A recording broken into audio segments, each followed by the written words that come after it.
শুভেন্দু অধিকারী যেভাবে হিন্দু মুসলমানের বিভেদ লাগানোর জন্য বক্তব্য দিয়ে বেড়াচ্ছে, ওই বেটাটাকে ধরে আগের ছেলের মধ্যে ভরা।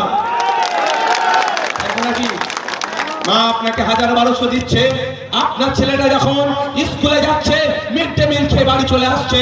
আমি যদি মিথ্যে কথা বলি, আজকে বাড়িতে যাবেন, যে বাচ্চাগুলো বাড়িতে আছে ক্লাস 4 এর বাচ্চাকে ডাকবেন, অঙ্কের বইটা খুলে দেবেন, অনুশীলন 1 এর 1 নম্বর অনুশীলনের অঙ্কটা করতে দেবেন। আমি এখানে বলে যাচ্ছি, আমি যদি ভুল বলি দ্বিতীয়বার আমি বসিরহাটের জমিনে এসে মানুষের কাছ থেকে ভোট চাইবো না, মানুষের স্টেজের সামনে দাঁড়িয়ে কথা বলবো না।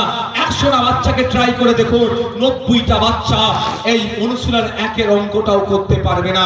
সেই বাচ্চাগুলো কারা? মা আপনার বাচ্চা, আমার ভাই, আমার ভাইপো। মা আপনার হাতে 1000 টাকা দিচ্ছে, আপনার ছেলের ভবিষ্যৎ ধ্বংস করে দিচ্ছে। তা বলে বলছি না যে আপনি 1000 টাকা নেবেন না। আমি মনে করি 1000 টাকায় একটা সংসার চলবে না, মায়েদেরকে 5000 টাকার ব্যবস্থা করতে হবে। কিন্তু সাথে সাথে শিক্ষার পরিকাঠামো ফিরিয়ে নিয়ে আসতে হবে।